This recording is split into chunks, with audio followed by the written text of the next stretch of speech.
Hello and welcome back to Shaheen Group of Institutions. Welcome back to a new video of CUT UG History classes.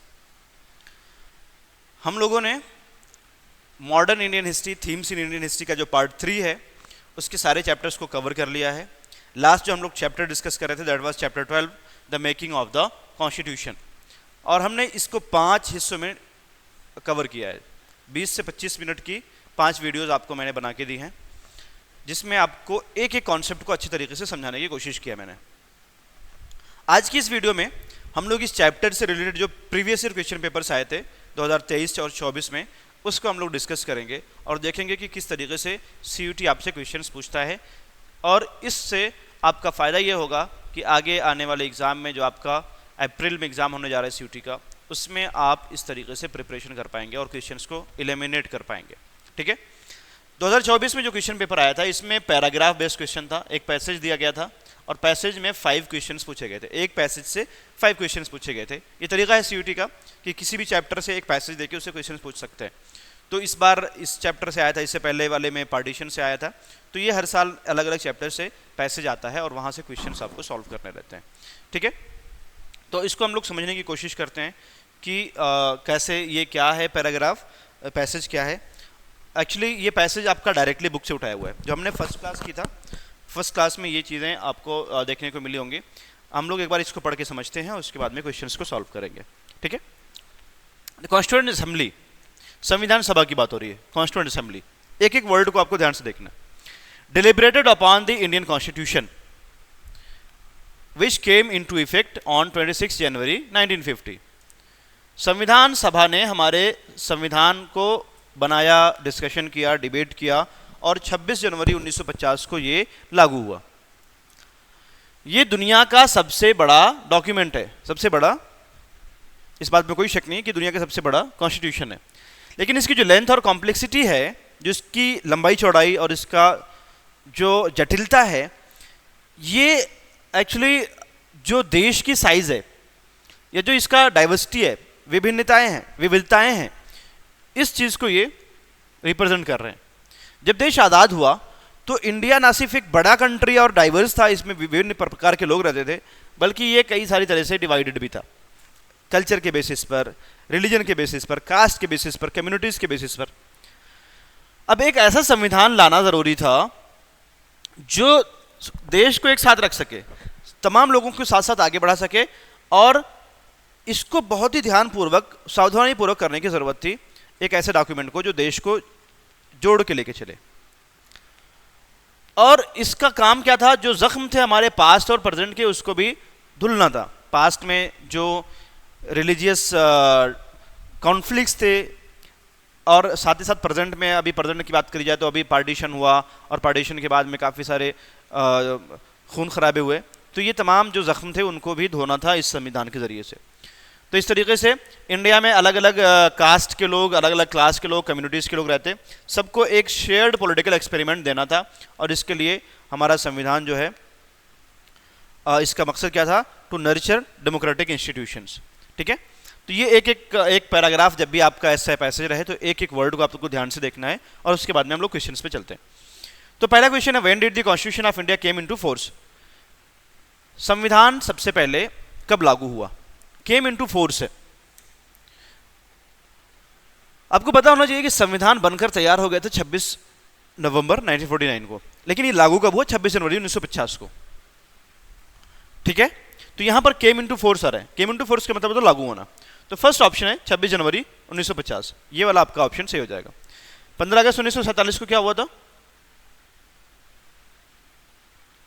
देश आजाद हुआ था, independence. ठीक है. तो ये आपको याद रखना है कि हमारा संविधान तैयार तो हुआ था नवंबर 26, 1949, लेकिन ये लागू कब हुआ? 26 जनवरी 1950. तो ये क्वेश्चन बिल्कुल इजी है और यहाँ पर ये मेंशन भी है, इसलिए इसमें कोई भी दुश्वारी किसी को नहीं होनी चाहिए. नेक्स्ट क्वेश्चन हम लोग देखने की कोशिश करते हैं. Why is the constitution of India described as the longest document in the world. Bharat का संविधान दुनिया का सबसे बड़ा संविधान क्यों माना जाता है? सबसे बड़ा डॉक्यूमेंट क्यों माना जाता है? 4 ऑप्शन से हम लोग ऑप्शन को देख के समझने की कोशिश करते हैं. It is painstaking drafted document. बड़ी मुश्किल से, बहुत ही तकलीफ उठाकर इसको डॉक्यूमेंट को ड्राफ्ट किया गया. क्या ऐसा है? It is carefully worked out. बहुत ही ध्यानपूर्वक इसको बनाया गया, इसको लिखा गया। इट इम्बाइब्स कल्चर ऑफ हायरार्की, इसमें हायरार्की के कल्चर को दिखाया गया है। The country size diversity impacted the constitution length, यानी हमारे देश का जो साइज है, देश की साइज और साथ ही साथ जो इसमें डाइवर्सिटी है उसको ये रिप्रेजेंट कर रहा है, उसको इम्पैक्ट कर रहा है। तो हमने पढ़ा ये last line, diversity and size impacted the constitution length. तो option number 4 is correct option. Next question है, how can we say that the constitution of India seeks to unify India. हम कैसे कह सकते हैं कि संविधान जो है वो देश को यूनिफाई कर रहा है, इंडिया को एकजुट कर रहा है, मुत्तहिद कर रहा है। ऑप्शंस देखते हैं। It deals with the countries problem, ये देश के समस्याओं से डील करता है। दूसरा, the area of subcontinent was under its control, यानी भारत का जो उपमहाद्वीप है वो पूरा का पूरा इसके अंडर में था, इसके कंट्रोल में था। ऐसा था क्या? It was design to keep the countries divided classes communities caste together, constitution जो है ये इसलिए बनाया गया था ताकि इसको जो डिवाइडेड क्लासेस हैं, कम्युनिटीज हैं, कास्ट हैं, उनको एक साथ लाया जा सके। और नेक्स्ट है, it was to nurture democratic institutions, ये डेमोक्रेटिक इंस्टीट्यूशंस को नर्चर करने के लिए था। अब इसमें देखो दो स्टेटमेंट्स कंफ्यूजिंग है, डिवाइडेड क्लासेस और कम्युनिटीज को एक साथ लाने के लिए भी था, डेमोक्रेटिक इंस्टीट्यूशंस को भी नर्चर करने के लिए था। हम एक बार फिर से चलेंगे अपने पैराग्राफ पर, फिर ये चीजें क्लियर हो जाएंगी। देखो यहां क्या है, it sought to heal wounds of the past and present to make Indians of different class, caste and communities come together in the shared political experiment. Main चीज तो यही थी, क्लास, कास्ट, कम्युनिटीज को एक साथ लाना, और उसके बाद में further for another it sought to nurture democratic institutions. तो पहला जो मकसद है वही हम लोग मानेंगे। तो पहला क्या है, it was design to keep the countries divided classes, communities and caste together. Option number 3 is correct. Next question देखते हैं हम लोग, in which body was the constitution of India deliberated upon. Second line, exactly it was first line. कहां पर संविधान को discussion और debate का मौजू बनाया गया था, पार्लियामेंट में या न्यूज़पेपर में या प्रिंसिपल स्टेट में या कॉन्स्टिट्यूएंट असेंबली में? तो it was in constituent assembly. ठीक है। नेक्स्ट क्वेश्चन, क्वेश्चन नंबर 5 पर चलते हैं। Nature of the constitution imbibe the right to cultural rights, educational rights, equality, religion. हमारे संविधान जो है उसका नेचर क्या है, उसकी प्रकृति क्या है? Cultural right, educational right, equality, religion. देखो ये सारे राइट्स तो इसमें अवेलेबल हैं, रिलीजन का भी फ्रीडम की बात है, लेकिन मेन जो इसके पीछे नेचर इसका है वो है इक्वलिटी का, यानी संविधान सबको इक्वल, बराबर देखता है। ठीक है। तो ये 5 क्वेश्चंस थे आपके 2024 के जो इस पैराग्राफ से आए थे, और आगे हम लोग बढ़ते हैं 2023 के क्वेश्चंस को देखेंगे। 2023 में 4 क्वेश्चंस आए थे और कोई पैराग्राफ नहीं था, रैंडम से क्वेश्चंस थे। समझने की कोशिश करते हैं। Identify the article of Indian constitution gave the centre the powers to take over a state administration on the recommendation of the governor. Last class में, अभी पिछली क्लास में हमने पढ़ा था कि अगर कोई भी राज्य सरकार अच्छे तरीके से काम नहीं कर रही है तो गवर्नर के रिकमेंडेशन पर सेंट्रल गवर्नमेंट वहाँ का एडमिनिस्ट्रेशन अपने कंट्रोल में ले सकती है। ये हमने देखा था लास्ट क्लास में। तो आर्टिकल पूछ रहा है कि कौन से आर्टिकल में है, अगर आपको ज़रा भी याद होगा तो यू कैन मार्क इस आर्टिकल 365। तो आर्टिकल 365 के तहत कोई भी स्टेट गवर्नमेंट अगर अच्छे से फंक्शन नहीं कर रही तो गवर्नर के रिकमेंडेशन पर सेंट्रल गवर्नमेंट वहाँ के एडमिनिस्ट्रेशन को कंट्रोल कर सकती है, अपने अंडर में ले सकती है। ठीक है। सेकेंड क्वेश्चन जो 2023 में आया था, हु अमंग द फॉलोइंग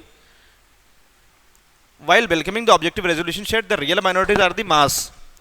किसने कहा था कि असल माइनॉरिटीज मास हैं, अवाम हैं? एनजी रंगा, सोमनाथ लाहिरी, जयपाल सिंह, BR अम्बेडकर। तो हमने लास्ट क्लास में देखा था कि मास की बात कही थी एनजी रंगा ने, तो एनजी रंगा option number 1 is correct. Okay. आगे के क्वेश्चंस देखते हैं हम लोग, लास्ट 2 क्वेश्चंस हैं। Choose the incorrect statement regarding objective resolution. Objective resolution के बारे में कौन सा स्टेटमेंट गलत है वो आपको बताना है। इनकरेक्ट स्टेटमेंट इसमें आपको फाइंड करना है। 4 स्टेटमेंट्स हैं, एक को पढ़ते हम लोग। It was introduced on 13 December 1946 in constituent assembly. 13 दिसंबर 1946 को ऑब्जेक्टिव रेजोल्यूशन पेश किया गया था। सही बात है, तो पता है, हमें देखा था हमने लास्ट क्लास में। नेक्स्ट क्या है, it proclaimed India to be an independent demographic sovereign republic. Independent demographic sovereign republic, क्या ऐसा है? ऑब्जेक्टिव रेजोल्यूशन में ऐसा मेंशन था।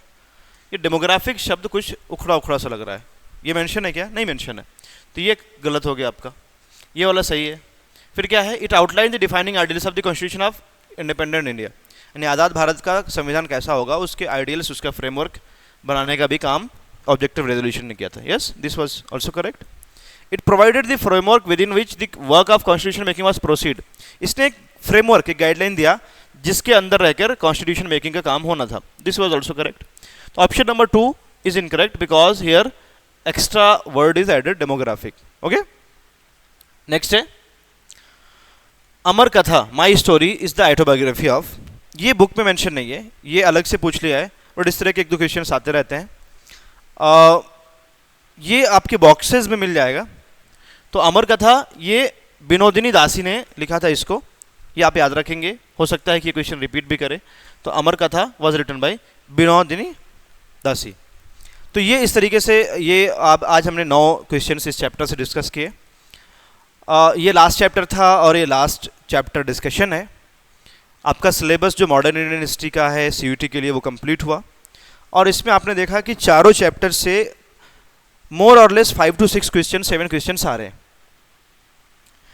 जो आपका 50 मार्क का फाइनल पेपर होना है CUT का, उसमें मैं कह सकता हूं कि 45 to 50% आपका जो सिलेबस है, अराउंड 50% ये मॉडर्न से रहेगा।